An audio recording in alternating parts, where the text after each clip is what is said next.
Welcome to the Joy of Cruising podcast with your host, award-winning author Paul C. Thornton, a weekly conversation with the amazing cruisers featured in the Joy of Cruising books, comprised of The Joy of Cruising, Cruising Interrupted, new release, The Joy of Cruising Again, as well as other fun, informative global cruise personalities. It's the next best thing to cruising, hearing about cruising from the unique and diverse perspectives of Paul's amazing guests. If you hear about a cruise that interests you, book it at www.thejoyoфvacation.com or enter to win a free cruise for two. Again, www.thejoyoфvacation.com. We really appreciate your feedback, so leave us a text. Paul can't reply, but he may read your text on the air. Hello, passionate cruisers. This is Paul. And this week on the Joy of Cruising podcast, I am delighted to welcome Alan Shapiro to the Joy of Cruising podcast to talk about what it was like 20 plus years working and living on over 15 cruise ships. He shared with me, I worked on 7 different cruise lines and probably at least 15 ships. Some of my more exciting cruises included going to Antarctica, cruising down the Amazon River, going on a new cruise to Alaska. I even was on a ship that hit an iceberg in Alaska. I worked on cruise ships as small as 500 passengers, and the largest was 4,000 passengers. I worked for Holland America Line for 5 years as an onboard cruise consultant, and 3 of those years, I also had my girlfriend, fiancée, wife on board. For a very short time, I was with the Royal Olympic Voyager in 2003, which was starting a world cruise, and immediately after sailing from Fort Lauderdale, the line declared bankruptcy. This led to us being held in limbo in St. Thomas for more than a month. I was the art auctioneer and had 300 paintings on board, some pretty valuable, being held hostage. After about 4 to 5 weeks, we were moved to Fort Lauderdale, and there is an intriguing story about what happened to me, the paintings, the passengers, and the crew, who were held in limbo for several months off Fort Lauderdale Beach. I started working on ships around 1989, when cruising was quite different than it was when I retired, and certainly much different than the way it is now. I did work on some contemporary large ships, such as the Carnival Glory and Royal Caribbean Monarch of the Seas, but I preferred working and sailing on the smaller ships like the Costa Riviera or the Marco Polo. I also spent 6 months sailing transatlantic on the old Queen Elizabeth II, the QE2, before it was taken out of service. Quite a different sailing experience from the other cruise lines. Welcome, Alan, to the Joy of Cruising podcast. Thank you, Paul. Appreciate being here. It is great to meet you virtually. How you doing? I'm doing fine. That's quite a remarkable background story I shared about you in the intro. I am going to want to delve into each of those that you have whetted our interest with. But first, provide us some personal background. Where you're from, where you live now, what was your background before cruising, anything you are willing to share. Sure. Well, I was born and raised in a suburb of Boston called Newton, great bedroom community, great school system, and a great place to grow up. Went on to Boston University, graduated there in the communications department with a minor in business.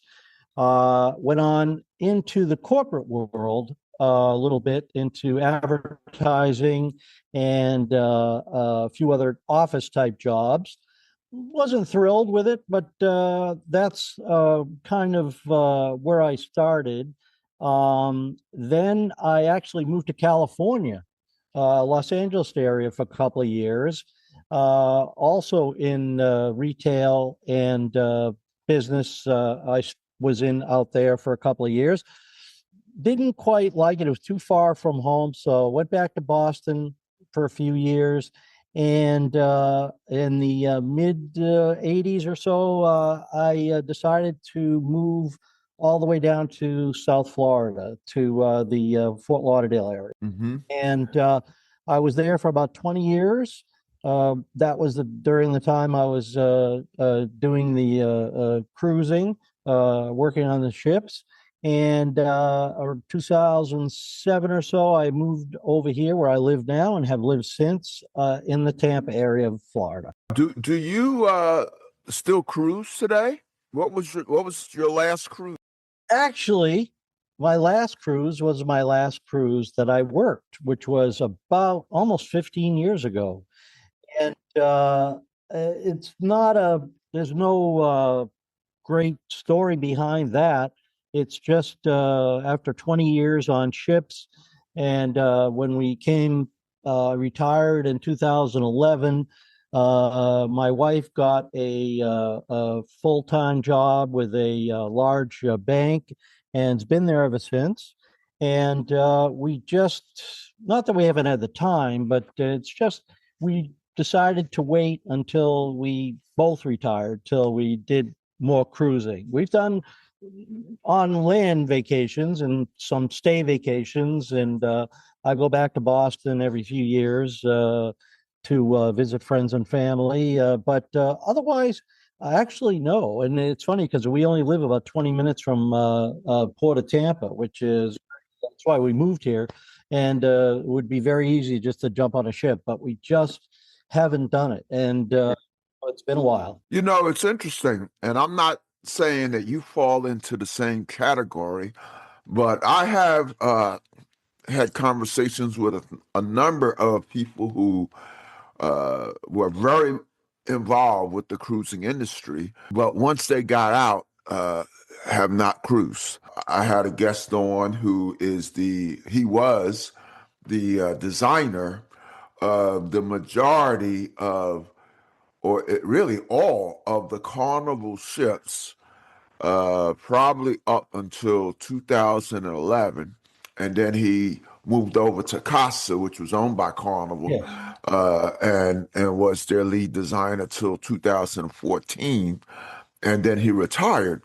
And since retiring, he cannot bring himself to go on a ship, and has been invited, gratis on a number of Carnival launches, because he's so key to the Carnival brand, but he just won't go. And then I also had a captain, a Royal Caribbean not Royal Caribbean, Holland America Line captain on, who, I mean, he spent, I don't know, almost 30 years, as a captain or as an officer anyway on cruise ships.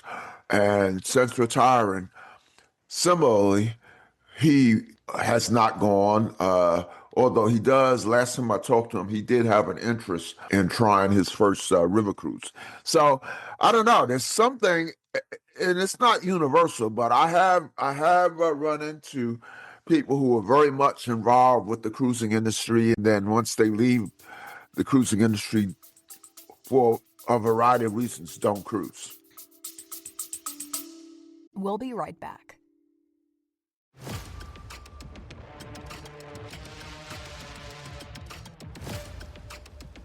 Do you have a dream car? Mine is the Lucid Air. Are you intrigued by electric vehicles? The Lucid Air EV has been called the best driving car in the world. And the Lucid Air Sapphire is certifiably the fastest production car in the world. Listen to Lucid Driver Podcast wherever you listen to podcasts, or at luciddriver.buzzsprout.com.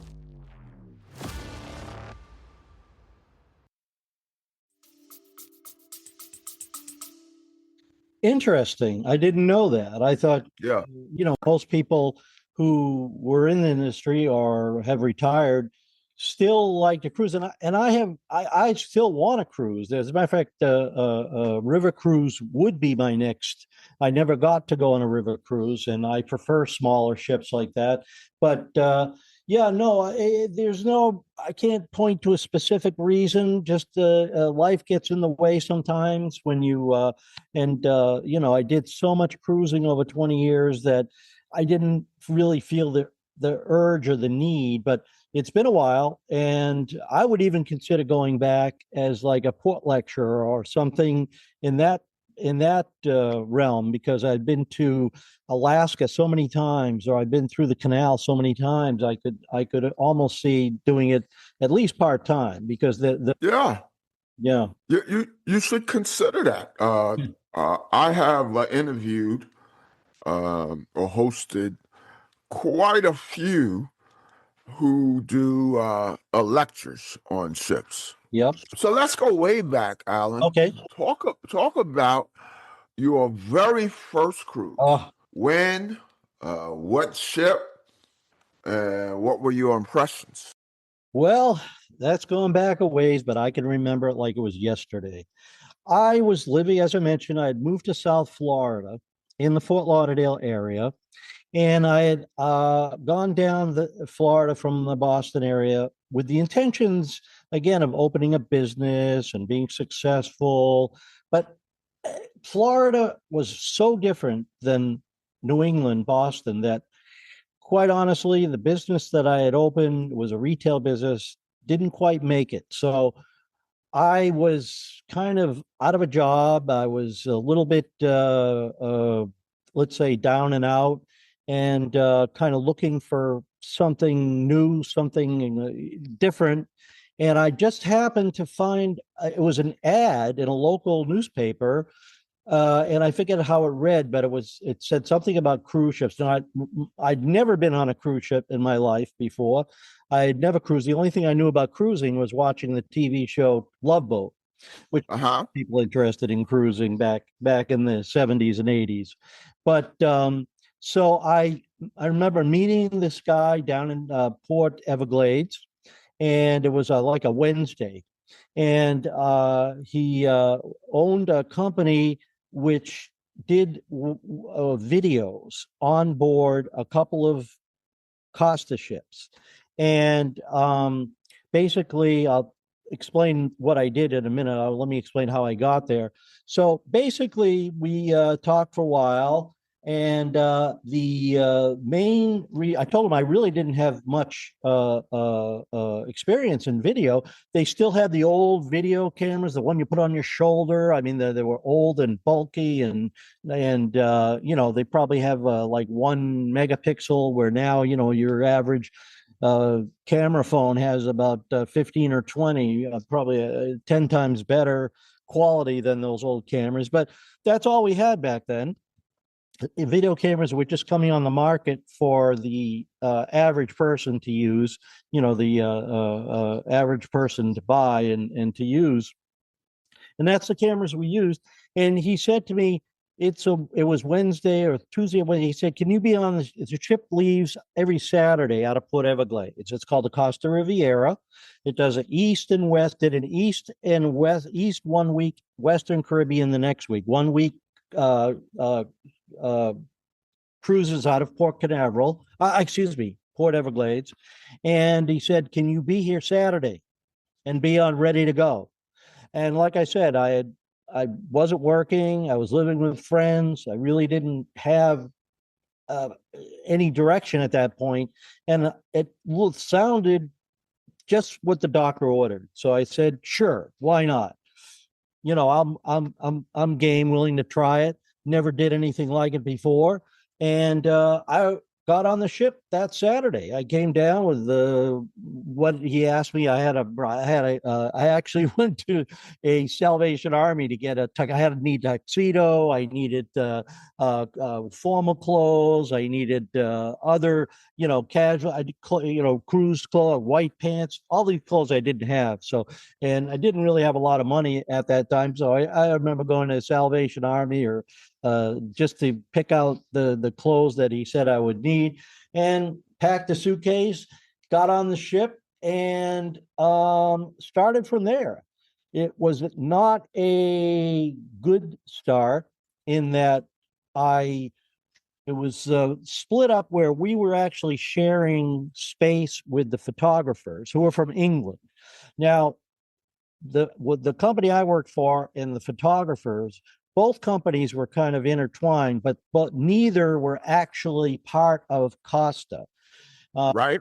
a lot of people may or may not know that a lot of the companies you see on board, a lot of the workers, the staff, the shops, the salon, are not actual employees of the cruise line. They're concessionaires or third party companies. So that's what I was. And I had one roommate who was my partner in this endeavor with the video. And he was from England. He was friends with all the other photographers who were also from England. And I don't know what his issue was with me, but from the get-go, him and I just did not get along. I think it's part that he didn't want me there. He wanted, I think, a friend of his to take over where the job that I got. I think that he liked the person that he was working with previous to me. I'm not sure what his deal was, but he made my life miserable. And I not only had to live with the guy because we had a shared cabin with a shared bathroom, but I had to work with him. So if the first 4, 5, 6 months when had to be with him was not fun, it was not easy. And, I really kind of immediately turned me off to cruising at that point. Mm-hmm. But there was positive things too. It was real. I'd never been to any of the ports. There was the fun side, and at night we got to party in the disco, and it was in the same time. The work was hard and different, but it was also fun at the same time. So you had all of the rights of a regular passenger. You say you got to party in the disco? Yes, but again, we're there. We were part of the staff.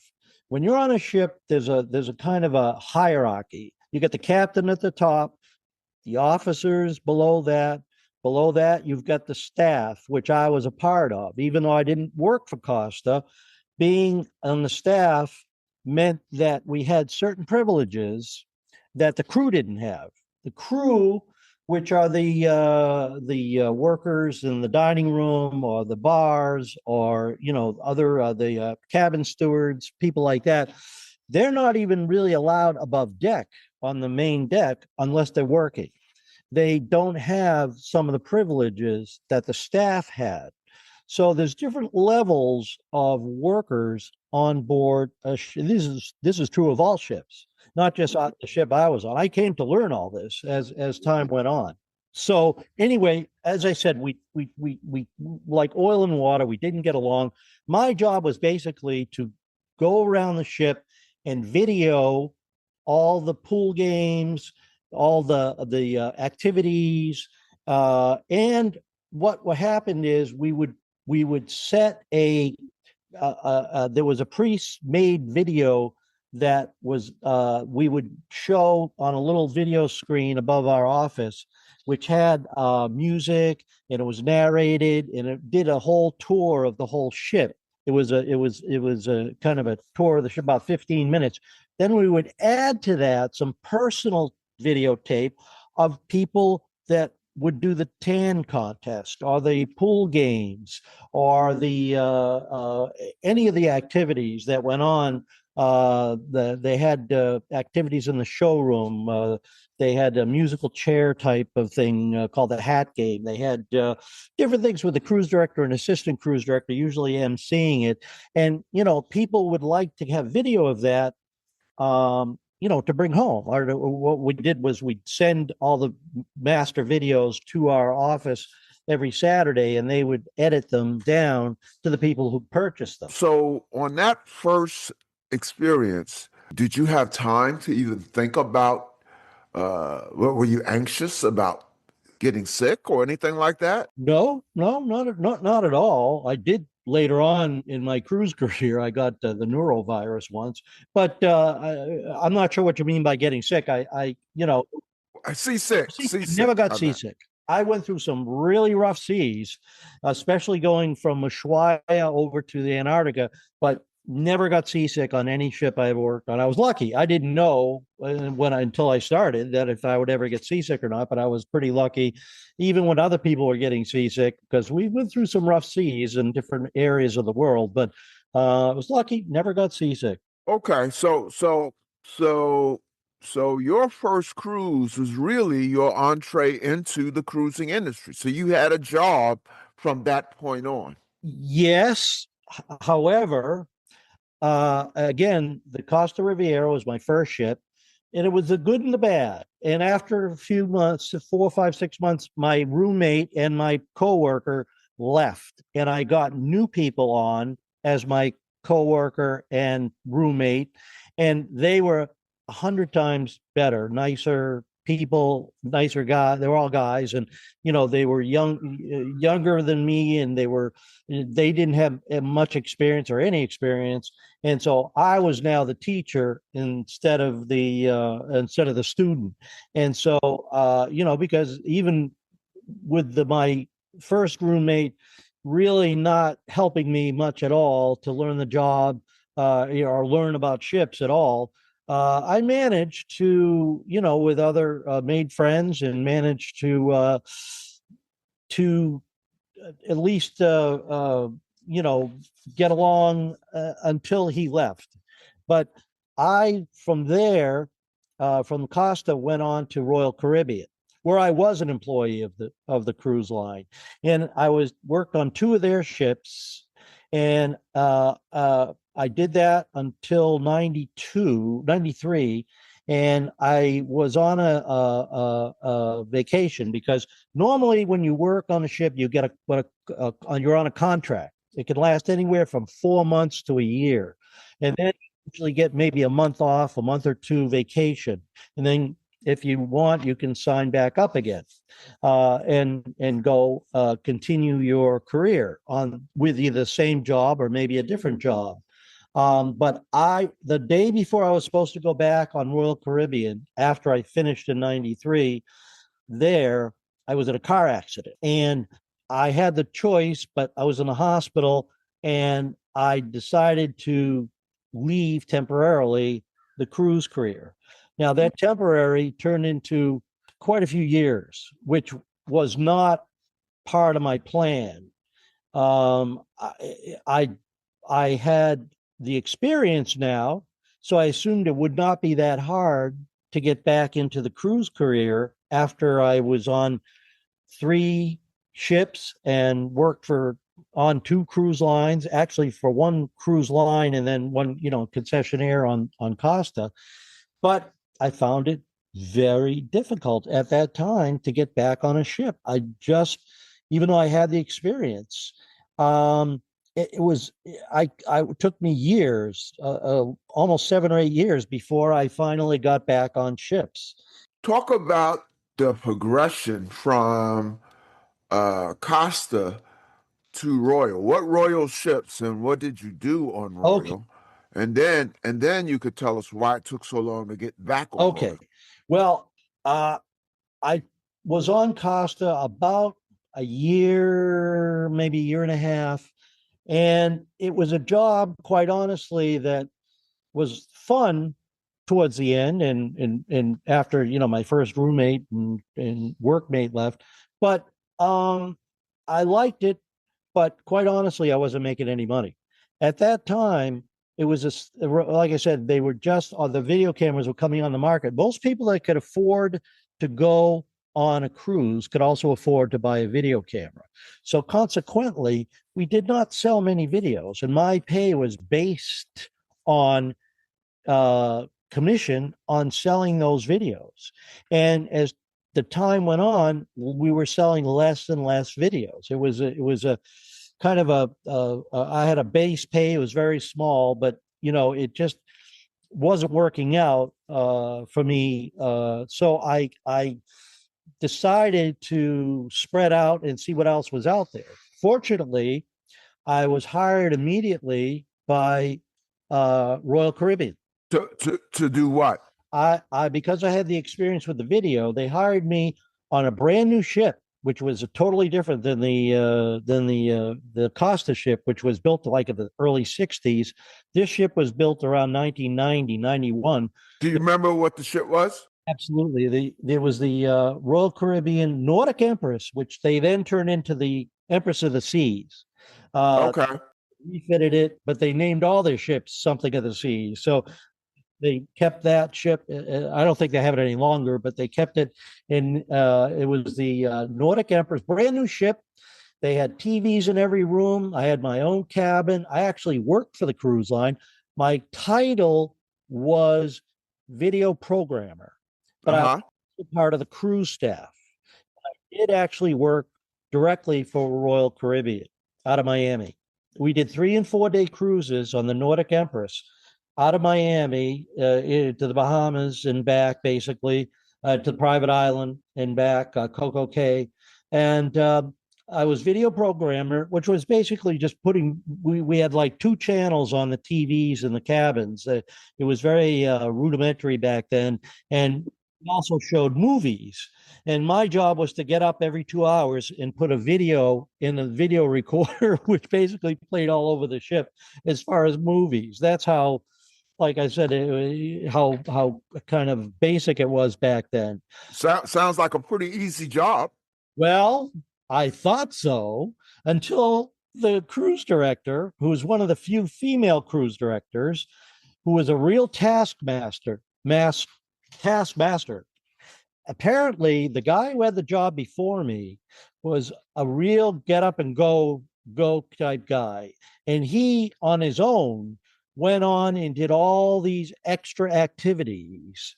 In addition to being on the cruise staff, I also had to MC bingo and go work at the shore excursion desk when they were busy, do a trivia night, do the newlywed, not so newlywed game, MC all kinds of stuff. I did. We even had skeet shooting. Can you believe that? I mean, I don't think you'd be too welcome if you walked on any ship now with a shotgun. But basically, it was an activity they had and still had in the early '90s, going back to when cruises were, the old style cruising. But it was very popular even back then. But in addition to all the extra activities as cruise staff, I also, because the guy, like I said, the guy who did the job before me was a real go-getter, we had a rock and roll night 3 nights a week, one night during a cruise, which meant I had to do 2 nights. I had a cable up with hundreds of feet of cable, several video cameras inside the showroom to video the rock and roll night. They had a live band. I think there were Chuck and the Roasts. So it was a fun band, a rock and roll. And they had rock and roll night. It took hours to set up this, the cables and the cameras and the switcher and everything else, which wasn't part of my job description again. But she made me do it because the guy before me took it upon himself to do it. So now she expected me to do it. Mm-hmm. Hours and hours. It took a whole night to do this. And then the thing that got me the most, good and bad, was that they had real Broadway style shows. The Royal Caribbean, of course, is famous for their great choreography and great shows, which even back then were, they had about 18 dancers in the cast, and they would just, fantastic. They would put on several shows a cruise, which meant double that because, again, we were on 3 and 4 day cruises. So I had backstage during these shows, which was another 4 to 6 hours a week doing that, plus and that's running around backstage, lighting off fireworks or pushing buttons, pulling curtains, doing all kinds of stuff. And after a few months, she says to me, and I had never heard this before, but they have this skit which they had been doing on ships for many years. And I never knew about it, never heard of it. They didn't have it on Costa. It's a comedy skit called If I Were Not Upon the Sea. And the premise is, it's on YouTube, by the way, a bunch of them, not just mine. I have mine on YouTube, but they do it on different ships in different ways and different cruise lines. But basically, it's the cruise staff, non-professional performers, doing a comedy skit, and we each have a character. We're dressed up. I was the tennis player, and basically they had other characters like a mortician, a lighthouse keeper, a taxi driver, a army sergeant, and usually the cruise director would come in at the end. They'd be the last person on stage, and ours at least would swing in on a rope. It'd be like a Tarzan. It's really funny. You've got to see it to understand it. It goes along with live music, and each time is it's set words and set choreography. But because we weren't professionals, it never came out exactly the way it was supposed to. And that was part of the comedy, because it was always something different. It was always something went wrong, always something where something would happen where you didn't expect, and you had to react to the person next to you. It's kind of difficult to explain, but anybody who's seen it on ships, and again, I don't believe they do it anymore, but they used to do it on Royal Caribbean, on Cunard, on several other lines, Norwegian, I think. But it was basically a cruise director put a gun to my head and said, "You're going out," because don't forget, I was very shy, and you're doing this in front of 600 people, passengers, twice a night, 2 nights a week. So that's 4 shows a week, and and each show is over an hour. When you add, because after the show, there was a final night of the cruise. We would do the waves where we'd all wave and sing, and then we'd run to the exits and shake hands and say goodbye to all the people. But I got to tell you something. As scared as I was, and I was scared out of my wits to try it and go out there in front of people, it got to be infectious. The laughter was infectious, and afterwards and go right to the doorway when the people were leaving the showroom, and people would come up crying, saying I made their cruise, that it was so funny, that I was the funniest thing and it was the best thing on the cruise. It goes to your head, and it became one of my favorite. It started out as one of the scariest things I'd ever done, but it became one of my favorite things I ever did on ships. In the intro, you mentioned some voyages that I'm sure the listeners want more details on. I know I do. So let's talk about a couple of those. Antarctica. Fantastic. Talk about that. Well, I had no expectation of ever going there, and it was on a smaller ship called the Marco Polo. Marco Polo was a ship, kind of a one ship cruise line. It was called Orient Cruise Line. It had something to do with Norwegian. They had some connection, but basically it was so small and it was so old. Again, no TV, no internet. Oh no, they did have internet. Excuse me. That's where I met a good friend of mine who ran the internet cafes they used to have before the ships now are all internet. You have internet everywhere. You used to only be able to go to the internet cafe and use their internet and pay by the minute, $1. But anyway, because it was a smaller ship, only 500, back then at least, 500 people. The ship held about 800, but only 500 were allowed. It was a special cruise, and we went. I remember going down I don't remember where it started, somewhere in South America. And I remember going through Ushuaia. It's the very bottom of South America, part of Argentina, right? Or Venezuela, part of Argentina. But you go from there over to Antarctica, where the roughest seas in the world, and you can only go like 1 month a year. I think February we went, because our winter is their summer, and vice versa. So that was the roughest seas I ever went through. But getting over to Antarctica, it was unbelievable. It was the icebergs, the glaciers, the just like the wildlife. I think I sent you a picture. We got up close, and I'm not sure we were supposed to, with penguins and walruses, and it was just a place where most people in the world will never get to go. And I'm so lucky and feel so grateful that I was able to go. And basically, they had these little these little rubber boats we used to go over because over to the of course there's no docks there and no the usual ships you would tender in on were too big, so they had to use rubber boats to get over to the where there was land or not really land. It was mostly ice. But the other thing I was surprised about, besides all the wonderful wildlife, is it wasn't that cold. I remember sitting out, not in bathing suits, but we used to sit out there and get a little bit of a tan.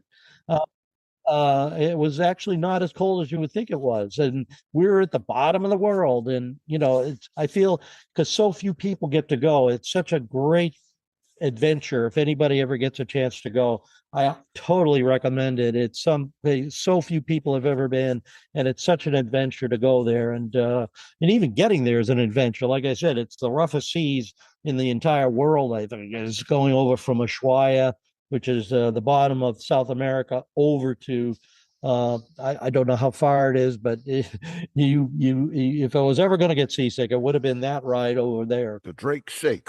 Yeah, that's what yeah. Okay, another one you mentioned was cruising down the Amazon. Again, talk about that. Yeah, again, it was on the Marco Polo. Now, Marco Polo was a very small ship I worked on doing art auctioning. It's another thing I'll get into if you want to ask about it, but it was another job I had on ships. And basically, we traveled because it was such a small ship, we traveled all the way down from the mouth of the Amazon all the way down to Manaus, which I think is pretty much the end of the Amazon. And I don't know how many days it took, but it was the wildlife and it was so wide at points. It was like you couldn't see either side. That's how wide that river is at some points. And it's just one of the biggest rivers in the world. But I'll never forget, we stopped at a real, honest to God, native village where people still lived hand to mouth and didn't have any modern conveniences. No electricity, no running water. There was no, they didn't have any, food like we have, toiletries. They wore what you would think of as native type, garb or native type native dress. And I remember the passengers and crew all got together and we pooled all our resources as far, because we couldn't give them money, but there's nowhere to spend it. They're in the middle of the Amazon somewhere. And we gave them all the toothpaste, toothbrushes, toiletries, food. We really, did as much as we could. And, I remember them coming out to greet us in these big hollowed out canoes. And it was just unbelievable. So much fun. And then, of course, all the nature and all the wildlife you see when you stop in different stops we did in along the Amazon. Quite an adventure by itself. It really is. Again, you can only do it on smaller ships, which is why I prefer smaller ships over the large ships. Okay, another one. Okay. The nude cruise to Alaska. Oh, yeah. Now, I figure a very small percentage of my listeners have been to Antarctica. Probably an even smaller percentage have cruised down the Amazon. I suspect an even smaller percentage has been on a nude cruise. So tell us all about it. I suspect you're right. Well, I know you've had the guy who owns or is with Bare Necessities. I don't know if they were the group that, but basically it's a theme cruise. Theme cruise is when a group like a travel agency will actually rent the entire ship, and they'll bring their own entertainment, their own, they sign up all the people, and I guess they pay the cruise line. Now, some of the people work during that cruise and some don't. In other words, they don't need the photographers. I think that the photographers had that week off. Actually, I had the week off as well because my job for Holland America, which was the longest job I had and the best job and the most rewarding job, but also the most stressful, I was a cruise consultant, which is basically an onboard cruise, a travel agent on the Holland America ships, which actually I was going to mention to you because once we sign people up on the ship, we turn them over to the travel agent, which would be someone like yourself, and you would get full credit for the cruise, even though we did some of the work by signing them up on the ship. We had a special deal where for $100 they could sign up for any, because what my job was to sell future cruises to other places other than we were. Say we were at Sure. My job was to sell a future cruise, maybe to Australia or to Hawaii or to the Caribbean or to somewhere where we weren't. And so that I started with that in 06. That another story, but let's get back to the nude cruise. It sounded like a lot of fun, sounded exciting, sounded great. However, and by the way, they did give us the option of not going. They would put the people that didn't go, and there were some, I believe, Muslim crew members that did not go. They were reassigned to another ship temporarily because they did not want to subject them to the people who are basically walking around nude. I found it kind of funny. It was Now, Alan, let me back you up because I thought I heard you say the photographers I know were off. You were a cruise consultant. Why were you off? Because it was a theme cruise? I was on, but I wasn't working. In other words, it was cheaper to leave me on board and just kind of stay in my cabin. And oh, okay. Okay. So you were on the cruise, but you didn't have to do anything. Right, correct. Because again, the theme cruise, I didn't have any authority to sell them future cruises. This was a theme cruise. The travel agent, whoever set up the cruise, they were the only ones in charge, and they had full control over what went on during the cruise within reason. Now, the thing of it was, I don't know if probably more people have been to a nude beach than a nude cruise. And anybody that's been to a nude beach, your expectations are a little bit dashed once you go. Really, let me just word it like most people that were on the nude cruise probably shouldn't have been on a nude cruise. It was not fun to watch. It was, of course, it was something new for a day or two, but it got to be a little bit, how should I word it? Unimpressive is the best word I can use. Okay. It was a week. And I remember the first night because the crew staff, which I was, we got to eat in the Lido deck for dinner. We usually ate earlier than the passengers, or the passengers were still allowed, but we usually would eat earlier than the bulk of the passengers. And I remember sitting in Lido watching them walk through totally nude while I'm trying to eat my dinner. Or not just me, but all the staff. Well, we went right to the higher ups and said, look, we know it's a nude cruise and everything else, but is there any way you can keep the passengers away from the Lido deck during maybe 4, 5 o'clock or 5, whatever it was, so we could eat in peace? Because it was not the best scenery to be eating and watching these people walk by totally nude. It just was not fun. And, it just was not what you expected, not what I expected. And, the people that wanted to go, great. I mean, they looked like they were having a huge amount of fun. They had parades. They had all these shows. Where they would dress up in these crazy costumes. I mean, they had loads of fun. Don't get me wrong.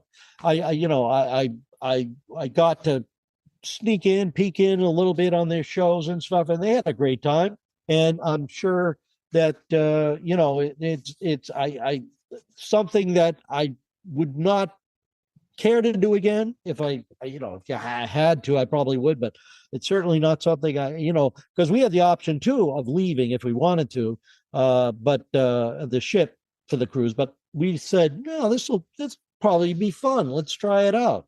After a day or two, it wasn't that much fun, but it was interesting and it was an experience. It wasn't the same as the jazz cruise or the oldies cruise or the other themed cruises, but it certainly was different. And God love them. If that's what they're into. I thought it was funny that it was going to Alaska. I mean, if I was going to do a nude cruise, I would think I'd want to go to the Caribbean, somewhere warm. But hey, it wasn't my call. So that was one of the funniest parts of the whole deal. But it was a 1 week cruise, and again, interesting, unique, but some fun times. But was not would not want to do again, probably. So that was to Alaska. Now, was that the same cruise where you hit the iceberg in Alaska? No, that was a totally different time, totally different ship. All right, tell us about that. Okay. Well, it didn't sink, and it was. We were. You mean it wasn't the Titanic? No, but similar circumstance. Not really. It was actually during the day, I believe, if I remember correctly. And they tried to get we were on, I think, the Marco Polo, and they were trying to position the ship near the glacier, small glaciers, so that people could get pictures of it close up. And apparently, I don't know if the captain was at the helm or who was up in the bridge, but somebody got too close, whoever was driving the ship, to one of the icebergs and tore off the entire railing at the front of the ship, and wow, did quite a bit of damage. Now it didn't stop the cruise, it didn't ruin the cruise, it didn't sink the ship. Did some quite a bit of damage, and I believe someone or more than one person got fired, maybe the captain or at least reprimanded for that. But the cruise went on. It was only a small area, the outside of the ship, that people weren't allowed to go the rest of the cruise. But yeah, we did hit an iceberg, and you could feel it and you could hear it. And of course, we were scared for a short time, and we had to go to our stations, the lifeboat stations, for a couple hours until they figured out what was going on and stuff like that. So, yeah, were you scared? I was, when I heard that, because you could hear the crash throughout the whole ship. I mean, and you didn't know where it hit or what had happened. I mean, it could have been a bomb. It could have been, below the sea level. You don't know when it hits. You just hear this huge bang and crash sound. So yeah, it was a little scary in the beginning, but like I said, it did some damage to the outside and the upper. Fortunately, it was the upper decks of the ship. Otherwise, it could have been in a lot more trouble.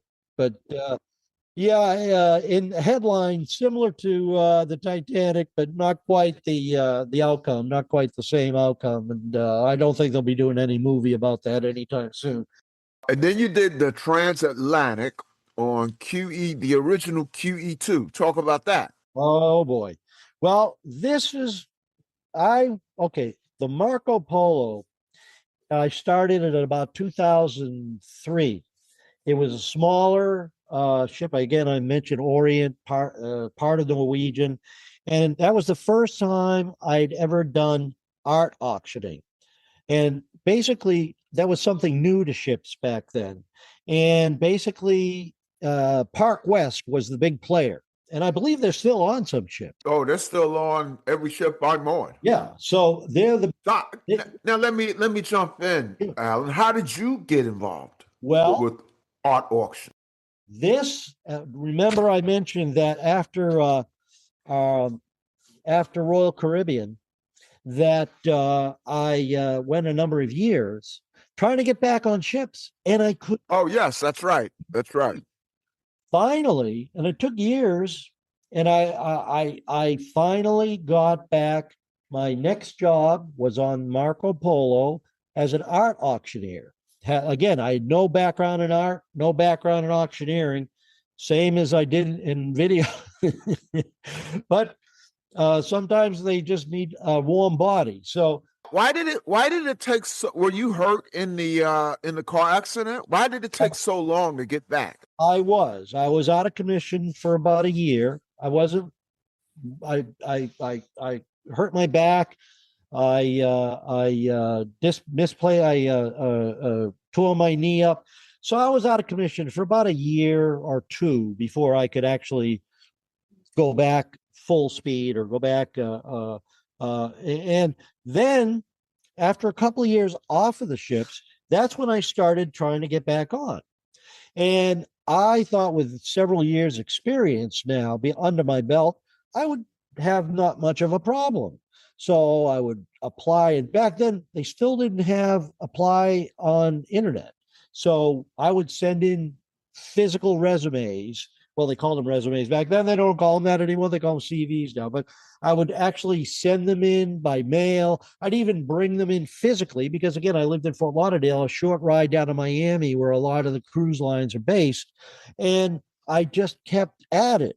And I just could not get back in the cruise industry, which I really, after working at Royal Caribbean, really fell in love with now. And it was kind of, one of I felt it was my calling. I wanted to get back into it. And it took several years again. And the only job that came available, it was around 2002, 2003, with not Park West. There was another company in Fort Lauderdale. I looked it up, tried to look it up on the internet. They're not there anymore. It was something like Wholesale Art, something like that. It was a much smaller company. They were Okay. They were only on a half dozen ships or so, and that's when I started on the Marco Polo as an art auctioneer. And I remember flying to Peru. That's where I picked it up in Peru. Picked up the ship, and the guy who was supposed to teach me how to sell art, how to auction, how to do this, he did nothing but drink and smoke cigarettes the whole time I was there. That's all he did. And I learned nothing. And basically, I had a kind of like the video, I had a kind of use my own devices to try and sell art. And this was a smaller ship, don't forget, 500, 800 people. And it was not an expensive ship. It was a kind of I don't want to say a bargain ship, but it was an older ship. So it certainly didn't have the price tag of the newer, more modern ships. And quite honestly, it was very difficult to sell the art.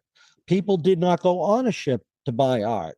As a matter of fact, the good news was that at least I got a passenger cabin because they did not have room for me in the crew area because the art was such a new endeavor for the cruise lines, trying to make extra money. We didn't have a area that was set for us. We had to keep all our art, about 300 paintings, in a closet. And basically, every time there was an art auction, 2 or 3 times a week, we'd have to pull out a whole bunch of artwork, set them up in, say, the showroom, and then try to auction them off. And if not auction them, we try to sell them one-on-one type of sales or retail sales, which I had done off on land. So I was used to retail sales, but it was certainly a different animal because I had to learn art history in addition to learn to try to art auction, which I never actually got the full chant down, but I got pretty good. But so the Marco Polo, again, because such a small ship and bargain cruisers, I sold very little art. Now, what I didn't know is that the QE2 was part of the same deal. The deal with the art company that I worked for, not Park West, They, in order for them to get the QE2, which they were making millions of dollars or a lot of money, they would have to take some smaller ships that weren't going to make any money, and they knew they weren't going to make any money. It was kind of a quid pro quo. They had to take the smaller, very, not very expensive ships to get onto the QE2. And so I went on there to learn how to do the art auction with a guy, I don't remember his name. He was from England. And of course, QE2 have all British officers and crew. A lot of the crew were British. And he was just making a fortune. This guy who I worked with on the QE2, I don't want to quote you a figure, but he was making more than the president of the company. Unbelievable how much money. Now this was the art auctioneer. Correct. And so how does he make that much money? Is it commission based? Yes. And he had very expensive paintings on there, and he sold a lot of them. And he had the auction chant down like you see on TV. He knew and he was not an older guy. He was a pretty young guy, but he was British, and he could relate to the people on the ship much more because it was a big British crowd on the QE2. It did 7-day cruises, transatlantic, Southampton to New York City, 7 days. And he had 5 days, 6 days at sea to basically do 3 or 4 different auctions, different type of auctions. He was good. He was very good. He's the best I'd ever seen. And he made a lot of money. And I remember he had 3 or 4 or 5 assistants that would do all the work for him, set up all the paintings. Because again, the QE2 wasn't set up to have an art area either. So I was his assistant at that time, and we used to have to put all the paintings out and put them all up on the couches and all throughout the showroom. And he would get up there. He'd come out of his cabin for 1 hour, do the auction, and go back. And that was it. He worked 4 hours a week. And I think I heard in 6 months, he made $500,000. I don't know if that's a true figure. I wouldn't be surprised. I saw him work, and he was great at his job. Now, he would also, after every auction, there was a crew bar that was famous on there called the Pig and Whistle. Obviously, a British name for the staff only. And he would buy drinks for the entire night for everybody, free drinks, because he made so much money. It didn't matter. So that was fun. But the thing about I wanted to point out the difference between the QE2 and all the other ships I worked on, which were based in the US. The QE2, apparently the Brits, well, not apparently, I've been to England many times, and they were still into the kind of the class system. And there were certain dining rooms passengers were not allowed to dine in unless they were at a certain class on the ship, a certain class of cabin, which you don't see on American ships or the ships that we're used to. So I was a little taken aback by that. Don't know if it's still like that. Again, this was 15 years ago. Well, Alan, that has become, I'm sure it's still like that, number one, because I host quite a few people who sell Cunard, but it has been replicated by most of the American-based cruise lines, because today the trend is something called a ship within a ship. And so they'll have exclusive areas where a certain class of traveler can have access to, and that includes dining rooms. And the other part of the ship cannot access those areas. So not only, to answer your question, not only is it still like that on Cunard, it has spread throughout the industry. Did not know that. Did not. Yep. That's very interesting, because I personally didn't. Well, I wasn't used to it, so I didn't really care for it. I thought it was, kind of, it just didn't hit me the wrong way. I mean, it was a discrimination in a way. I mean, That is a factor now on almost every cruise line. Wow. You learn something new every day. I didn't know. That's how long it's been since I've been on shift. I shift. So finally, the story we alluded to in the intro was the Royal Olympic Voyager. Yeah. And your art. What on earth happened with that? That's probably the most interesting story I've got. Okay. There were two ships, the Voyager and what was the other? They had two ships that were at that time the fastest ships in the world, the fastest cruise ships. And I was supposed to lead the Explorer. That was the other ship. They were identical ships. They were supposed to leave. I was supposed to leave from Fort Lauderdale. A friend of mine who I'd worked with previously was going to leave out of Long Beach or California on the Royal Olympic Explorer. And both ships were going to do world cruises or very long cruises. I seem to recall it was a world cruise, but a long cruise. And it's the first time I'd been on such a long cruise. And I was all set. I was the art auctioneer again, art director, that my title was, and I had 300 paintings with me on board. Some of them very expensive, some real, Monets and Gauguin. I mean, some real. I don't know exactly, but there's quite a few expensive paintings because it was an expensive cruise, so they expected to sell, hopefully some expensive art. Well, unbeknownst to us and unknown, the first day to sea out of Fort Lauderdale, the cruise line went bankrupt. This is in 2003. Mm-hmm.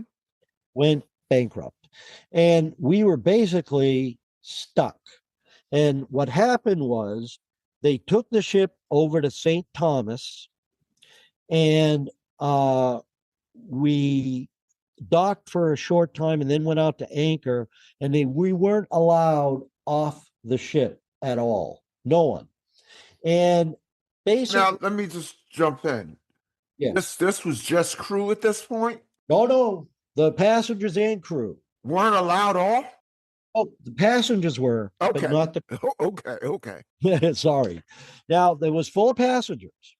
And basically, a day or after a couple of days, when they tried to get a handle on what was going on, the passengers had the option of staying on the ship as kind of a base or a hotel and stay in St. Thomas, because we were there over a month, just sitting there. And they could use that as kind of a hotel. And they all got full refunds, by the way, in addition to. But keep in mind all the food that they must have had on board for a world cruise. So they wanted to get rid of the food. So they wanted the passengers to stay. Now, the crew weren't allowed off because there were legal reasons. We weren't allowed off the ship. Actually, two people were, me and the cruise director, because we were the only Americans, and it was a U.S. territory, St. Thomas. But all the other crew, they were from all over the world, were not allowed off the ship in St. Thomas at all. So we got off a few times and came back, and we basically just sat there for like a month. And some of the passengers decided to stay and make it a vacation anyway, knowing they're going to get a full refund anyway. And some of the passengers went home from there. I think the cruise line did pay for their passage home. But basically, we were stuck. We were there in limbo for at least a month in St. Thomas. It was. But you, Alan, could get off, though, right? Yes, but I didn't really have anywhere to go, and I was responsible for all those paintings. That's right. This was in St. Thomas, so you would have had to get yourself home. Exactly. And I was responsible no matter what for all those paintings, and they were worth many, many thousands of dollars. Mm-hmm. So I decided to stay with the paintings because basically when the cruise line goes bankrupt, whoever takes over the ship, everything inside the four walls belongs to the new company, including the artwork, including the food, including the paper, the pens,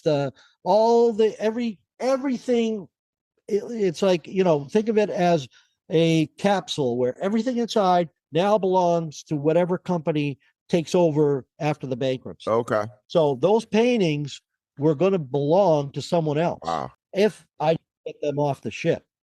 Were Now, you in touch with your headquarters? certainly was. And they said, you better not go anywhere. Stick with those paintings. We'll get you back to Fort Lauderdale.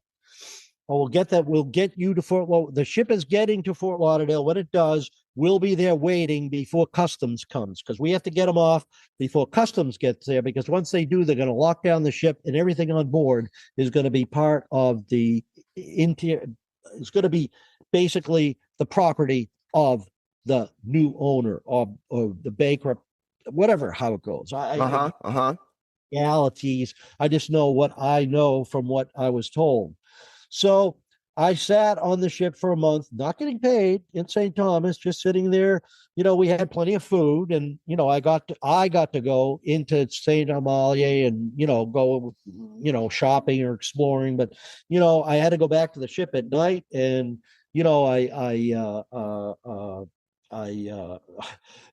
was very discouraging, if not a situation where I didn't know what to do. It was a very tense situation.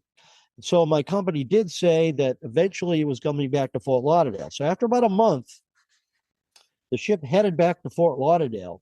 And I remember my company saying, you be there ready with all the paintings at the door, the crew, the crew door or wherever, to get those paintings off. I paid like 10 crew members to help me gather up all the paintings and get them right by the door. So as soon as the ship pulled in, we got those paintings off the ship and into trucks or whatever. And so that all the property that didn't belong to us, but technically belonged to the cruise or whoever took over the cruise ship, because again, everything inside that cruise ship after it went bankrupt now belonged to the new owner, whoever that would be. We had no idea, and I still don't know what exactly happened. But I do know this. I got all the paintings off except one. And the people, I never got paid for all the time. They blame me for the one missing painting. Can you believe that? One painting out of 300, and I get blamed. And they never paid me. I got off. That was it. End of cruise. End of that. That particular contract. And the funny thing is that led me into my next venture, which was one of the best experiences I had. The same company, this was even another art company, a third one. Again, I don't remember. It was a guy and a girl. I don't know if they were married. They worked out of a warehouse somewhere in Fort Lauderdale. Anyway, they somehow got the contract for Carnival Cruise Line to start not selling, but signing up passengers on board ship to their new credit card, Carnival logo credit card called Sea Miles. And my job, I went immediately within a week. I was on a Carnival Elation out of Galveston. And my job, basically, again, I had a pop-up desk where, because they didn't have, this was not it was a new thing to Carnival. And basically, and I was, again, not an employee of Carnival, but I was half an employee because, again, it was a Carnival credit card. But my job was to get people to sign up for the credit card. And we got a large, we had our passenger cabin. We had all the passenger privileges. Our job was to sign up passengers onto the application for the credit card. And we got commission on the signups, whether they were accepted or not on the credit card. Now, Carnival had a whole bunch of ships at that time, and they hired basically kids out of college. And these kids were more than happy with just the base pay. Base pay was quite a bit back then, without any commission. So most of them didn't do the job on the ships, the Carnival ships. I took it seriously, and I figured out ways to sign up people on to the credit card. I figured out ways, like the final day of the cruise. They all the people have to leave the cabins early for the cabin crews to clean them. And sometimes through customs, the people would have to sit in the main deck, sit around for hours before the final people went through customs and went through getting checked to get off the ship. And that was the perfect time to walk around and get people to sign up for the credit card. So theoretically, I could have worked one day a week and done really well. And I did so well that people would call me from other ships and ask, "Hey, how are you doing it? You've got the most signups of anybody on any ship." And it wasn't even one of their biggest ships. It was the Elation. And I told them, well, I remember going to karaoke. They had this one guy, his only job was karaoke. I'm thinking, boy, Carnival's got some cruise line. And this was the Carnival, that was the Carnival Glory. On the Elation, I stayed there. There was a hurricane. This would have been 2005 in Galveston. And from there, they left the ship there as a base for workers to come and live on. And they sent me to the Carnival Glory out of Port Canaveral. Now, that was the biggest ship I ever worked on. It holds almost 4,000 passengers. And it's the newest ship, too, probably I worked on. And I loved it. I mean, I had more fun because I didn't have to sell anything. That's the first thing that was great about it. And second of all, like I said, I had passenger privileges, passenger cabin. It was kind of like almost a vacation where I learned quickly how to get a lot of people sign up on the credit card. And again, we didn't have to sell them anything. We just had to have them sign the application, and that was it. But they actually promoted me before a year was up to training manager because I did so well. They wanted me to go around to different ships and actually train other people because I was doing so well. And other people, like I said, they were hiring too many young kids who just didn't care, didn't take it seriously, and were happy with just the base pay. Didn't care about the commission. They were, their own cabin, base pay. We get paid and living in a passenger cabin, it was a vacation for them. So anyway. So was that your last position on ships? No. How did your seafaring life end? That was on Holland America, 2006 to 2011. I worked on about 8 of their ships. I mentioned my job was cruise consultant, which started in 2006. I went to the original training of it. Basically, it's an onboard travel agent. And basically, we only sold other Holland America products, other cruises.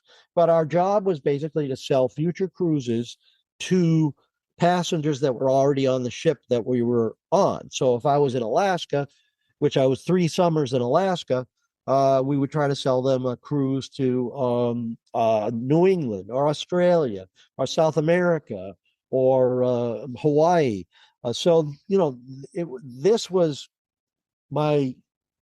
the best job financially and also the most stressful job, but I did it the longest, and it was just, I retired from that job in 2011. And a couple of people I worked with back then are still doing it. Yep. So you just decided it was time.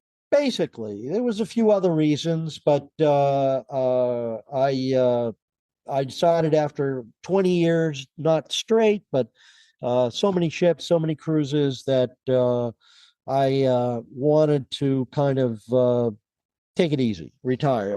It was the most stressful job I ever had on ships, for sure, because we had to have all our paperwork, everything done. By the end of the cruise, there was no tomorrows. It was a very, a lot of paperwork, a lot of sales, talking to people. I had to do presentations, PowerPoints. I had to do lectures about talks about cruises. I had to do all kinds of PowerPoint presentations. There was a lot of work involved, and it was very rewarding too. But that was my final job.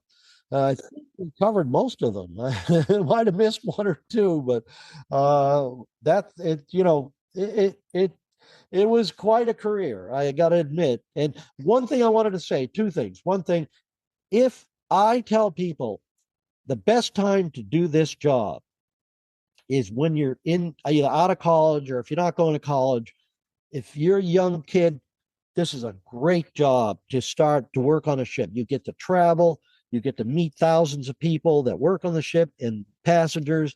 You get an education by all the places you go, and you get paid to do it. And it's not as I mean, you can start off as like a DJ or crew staff.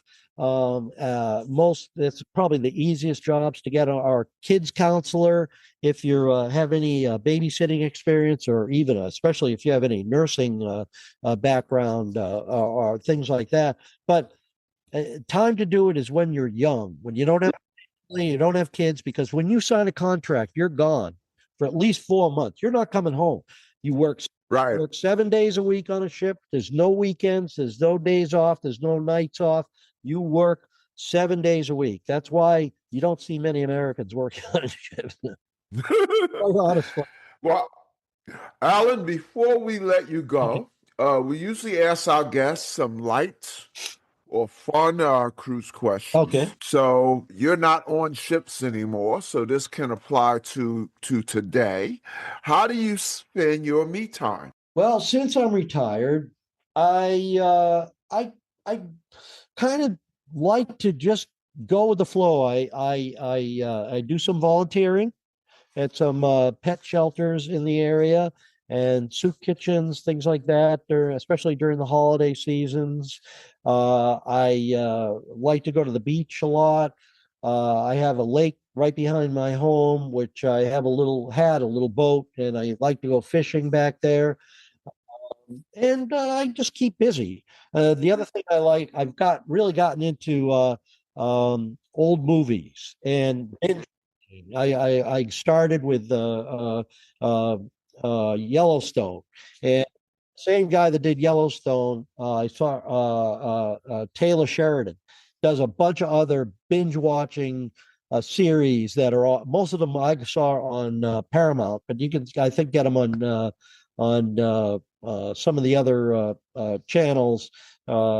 Series like The Lioness or Mayor of Kingstown, or these are with big stars: Landman, Billy Bob Thornton, Lioness, um, what's her name? Big star. Anyway, and Demi Moore is on Jeremy Renner, excuse me, on Mayor of Kingstown. A lot of shows. Anything about Taylor Sheridan.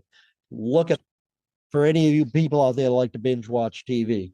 Going back to your cruising days, what was your favorite cruise drink and cruise food? Cruise drink, probably a pina colada. I just like to sit by the pool or sit out on deck with an umbrella, drink a nice pina colada. Does me just fine. Relax, watch the sunset, and or just watch wherever we're going. Because it's like just a wonderful way to travel. Okay. Favorite food, I gotta say, I'm a meat and potatoes kind of guy. Even though I grew up in New England, I was born in Maine, actually. I'm not a big seafood eater. So my favorite thing is that when the guy carves the roast beef right off the big thing, where it's, that freshly carved medium rare roast beef right on the plate, and a couple of sides, I'm good to go. Meat and potatoes. And finally, what's your most wonderful or memorable or funniest or even most embarrassing cruise or port experience? Boy, there's a bunch. Gotta go with a couple. One would be the doing that if I were not upon the sea, because I in that during that comedy skit, I had to drop my shorts on the stage in front of 600 people. Now it was staged. It was supposed to happen, but the audience didn't know it. And it was quite embarrassing, but it got the biggest laugh in the whole show. That and I sent you a link to it's on YouTube, but anybody who looks up on YouTube, If I Were Not Upon the Sea, you'll see how funny they are. But probably my most memorable, there was one Christmas, it was on Holland America, where we went to, my wife says it was St. Kitts, I say it was Dominica, on one Christmas, because I spent a lot of Christmases on ships. We bought hundreds of gifts, presents for all the kids on the island. We went to Walmart. I had a minivan back then, and it was in Tampa. Our base was in Tampa back then, and we loaded up the minivan with like 10 loads of presents and gifts and bicycles, and we brought them all over to the island. And on Christmas Day, we just all dressed up as Santa or as elves and gave out hundreds and hundreds of gifts to these kids who had next to nothing. I mean, we went to the orphanages and went to the places where the kids didn't have much of anything, and it was just the smiles on their faces and it just gave you a warm feeling to do something so positive and made so many kids smile, even if it's just for a day. It made my Christmas best Christmas I ever had, and probably hopefully the best Christmas they ever had.